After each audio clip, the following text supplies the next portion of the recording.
আচ্ছা সানি ভাই, আহ, অভিনয় যে শুরু করলেন এটা, এই স্বপ্নটা কি আপনার ছোটবেলায় ছিল? মানে আপনি কি বাচ্চা থাকতেই ভাবছিলেন আপনি হিরো হবেন? আসলে আমার চেয়ে বেশি ভাবতেন হচ্ছে আমার বাবা। আমার বাবা প্রচুর হিন্দি ছবি দেখতেন, বাংলা ছবি দেখতেন এবং দিলীপ কুমার স্যারের খুবই ডাইহার্ট ফ্যান সে। ফিল্মফেয়ার ম্যাগাজিন আমার বাসায় সবসময় থাকতো।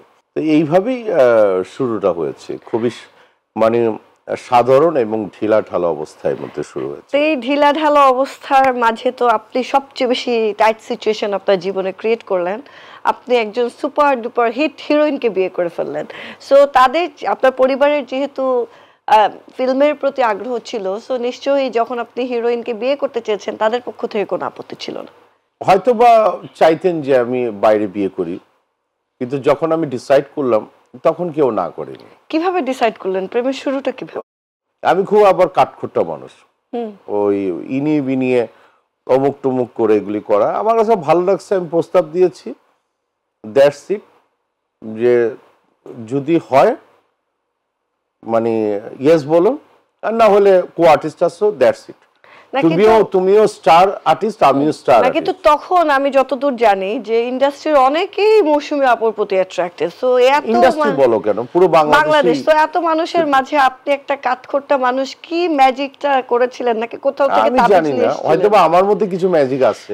খালি একচেটিয়া কথা, মেয়ে মানুষের সাথে একচেটিয়া কথা বলবো, এইসব পার পাবা না আমার সামনে। ম্যাজিক আমাদের মধ্যেও ছিল। হ্যাঁ, তো দুই ম্যাজিক এক হওয়ার পরে তারপরে 30 বছর কেটে গেছে। হ্যাঁ, অবশ্যই 30 বছর কেটে গেছে এবং আমরা খেয়াল করেছি যে মৌসুমী আপনি তো অভিনয় করছিলেনই, কিন্তু মৌসুমী আপু আপনার সাথে সংযুক্ত হওয়ার পর, আপনার দুটো বাচ্চার মা হওয়ার পরেও সে অ্যাক্টিভলি তার ক্যারিয়ার চালিয়ে গেছে। তো সেই ক্ষেত্রে আমি নিজেই দেখেছি আপনি অনেক সাপোর্টিভ ছিলেন। তো যখন মৌসুমী আপু এত এত কাজ করছে এবং আপনি বাসায় টাইম দিচ্ছেন, তখন কি আপনার খারাপ লাগতো না যে আমি না, ওকে এত কাজ করতে আমি দিচ্ছি, নিজে মূলত করছি না? একটি ক্রাইসিস টাইমে গিয়ে আমি একটু ফ্রি থাকি এবং ওই টাইমটা কিন্তু বাংলাদেশে কিন্তু মোস্ট অফলি একটা মানে উচ্ছৃঙ্খল ছবির যুগ শুরু হয়েছে এবং স্বাস্থ্যগত কারণে আমি একটু মুটিয়ে গেলাম অনেক কিছু। লাস্টে আমি কিছু নেগেটিভ ক্যারেক্টার কাজ করলাম। মৌসুমী কিন্তু আজ থেকে প্রায় 8-9 বছর আগে কাজ ছেড়ে দিতে চেয়েছে। আমি বলেছি যে না, তুমি কাজ ছাড়বা না, তোমার অনেক কিছু দেবার আছে এই চলচ্চিত্রে বাঙালি জাতিকে। দেখো মৌসুমী, আমরা কিন্তু যথেষ্ট মানসিক সাপোর্টটা তোমাদেরকে দিয়েছি। হ্যাঁ, হ্যাঁ, আমি তো ভালো করো। আমার প্রথম সিনেমায় তাকে কো-আর্টিস্ট হিসেবে পাওয়াটা আসলে একটা খুবই ভাগ্যের ব্যাপার ছিল। And she was very supportive. এরকম মানে আমি মনে হয় না কাউকে সাপোর্ট করতে পেরেছি বা পারবো। এক নায়িকা মৌসুমীতেই আপনি আটকে গেলেন। আমি আপনার আর গসিপের কোনো কিছু খুঁজে পাচ্ছি না। আর কারোর সাথে আপনার সম্পর্ক হলো না? না, ভালো লাগলেই যে তার সাথে সম্পর্ক জড়াতে হবে এরকম কোনো বিষয়টা না। আমি আসলে মূলত ভালো লাগাটার সাথে বিয়ের কোনো সম্পর্ক নেই। ভালো লাগে? অবশ্যই অনেক মানে অনেক নায়িকা কি আমার পছন্দের তালিকায় আছে, কিন্তু গসিপ পর্যন্ত কেন যায় না? না গসিপ যা হচ্ছে মানে খাসলত বুঝো বাংলা ভাষায় খাইচ্ছুত বলে। যাদের এই খাইচ্ছুত গুলি খারাপ থাকে তারা ওই অবধি যায়। যেরকম আমি ঐশ্বরিয়ার ভীষণ ফ্যান, আমি মাধুরী সম্পর্কে একদম অজ্ঞান।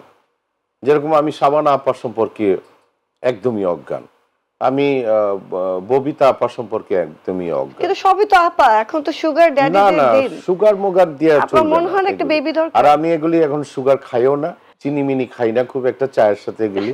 আর যেটা নাকি বলতেছি যে ভালো লাগতেই পারে, ভালো লাগাটার থেকে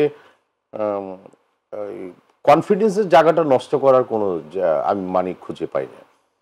আমি যা কিছু করি তোমার আপাকে আমি স্পষ্ট করে বলে দিই যে আমি কোথায় আছি। মসজিদে থাকলেও বলি, মন্দিরে থাকলেও বলি, যে কোনো জায়গায় থাকলেও বলি আমি। আর কোনো কিছু যদি ভুল হয়ে যায়, পৃথিবীতে সবচেয়ে একটি ছেলের সবচেয়ে বড় বন্ধু হচ্ছে তার স্ত্রী। এটা অবশ্য অনেক ছেলেরাই বুঝতে পারে না। হ্যাঁ, না মেয়েরাও বোঝে না, এসব বলল না। মেয়েরাও যে তোমরা যে বোঝো অনেক কিছু তাও কিন্তু না। এবং একটা মেয়েরও কিন্তু সবচেয়ে ক্লোজ ফ্রেন্ড হচ্ছে মানে তার হাজবেন্ড।